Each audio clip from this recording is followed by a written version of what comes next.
वंदे मातरम साथियों, आज के इस वीडियो में हम लोग इफ एल्स के लिए एक प्रोग्राम बनाने वाले हैं जिसमें हम ये मान के चलेंगे कि हमने कोई 100 मार्क्स का टेस्ट लिया है और स्टूडेंट से हम उसके मार्क्स पूछेंगे और उसके मार्क्स के अकॉर्डिंग उसका रिजल्ट प्रिंट करेंगे।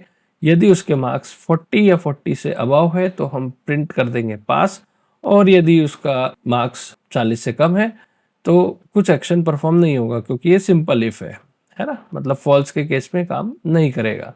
तो देखिए किस तरह से काम करेगा ये प्रोग्राम। सबसे पहले हम क्या करेंगे, स्क्रीन पर एक मैसेज दिखाएंगे, एंटर योर मार्क्स। यूजर जो मार्क्स देगा उसको हम मार्क्स नाम के वेरिएबल में स्टोर कर रहे हैं। ऊपर मैं इस वेरिएबल को डिक्लेयर कर देता हूँ। अब देखिए मैं यहाँ पे क्या करूँगा, इफ स्ट्रक्चर का उपयोग करूँगा, सिंपल इफ का। तो पहले मैंने इफ लिखा और इफ के बाद मैंने कंडीशन दे दी। क्या कंडीशन दे दी कि अगर मार्क्स हमारे ग्रेटर देन इक्वल टू 40 है तो हमको क्या करना है, प्रिंट करना है पास। ठीक है, और चूंकि ये सिंपल इफ है, ये एल्स के केस में काम नहीं करेगा, तो आप चाहे तो यहाँ पे एक स्टेटमेंट प्रिंट करा सकते हैं।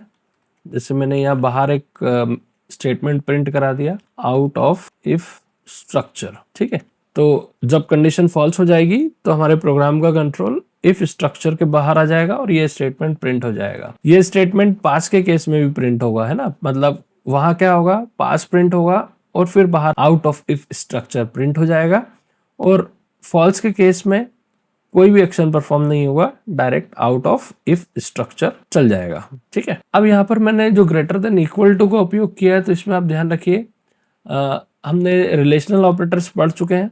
रिलेशनल ऑपरेटर का एक टाइप है ये हमारा ग्रेटर देन इक्वल टू। इसमें 40, जैसे हमने कंडीशन दी थी 40 या 40 से ज्यादा में पास बोला था हमने, इसलिए हमने ग्रेटर देन इक्वल टू का यूज किया।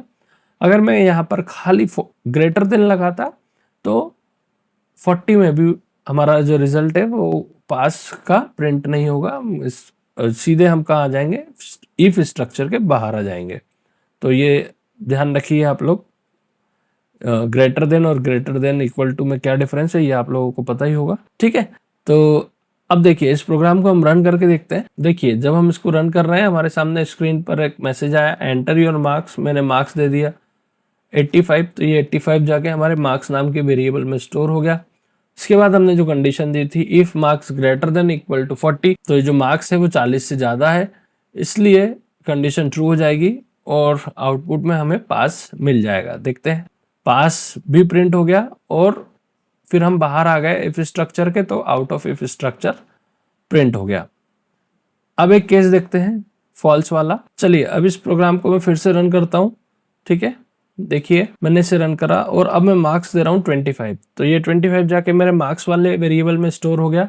और यहाँ पर जो कंडीशन है मेरी marks greater than equal to 40, तो ये हो रही है फॉल्स, और ये फॉल्स के केस में कुछ काम नहीं करेगा, तो सीधे प्रिंट कर देगा आउट ऑफ इफ स्ट्रक्चर। तो देखिए आप, आउट ऑफ इफ स्ट्रक्चर मतलब बिना कुछ करे ये इफ स्ट्रक्चर के बाहर आ गया। तो ये हमारे सिंपल इफ का कहीं ना कहीं एक डिसएडवांटेज था कि ये केवल और केवल ट्रू कंडीशन में काम करता है। तो आई होप आप लोगों को ये वीडियो पसंद आया होगा। यदि ये वीडियो पसंद आया हो तो इस वीडियो को लाइक कर दें और हमारे चैनल को सब्सक्राइब कर लें, और साथ ही हमारे टेलीग्राम चैनल को भी ज्वाइन कर लें, ताकि आगे आने वाले वीडियोस का नोटिफिकेशन आप लोगों को मिलते रहे। मिलेंगे अगले वीडियो में, तब तक के लिए बाय बाय, वंदे मातरम।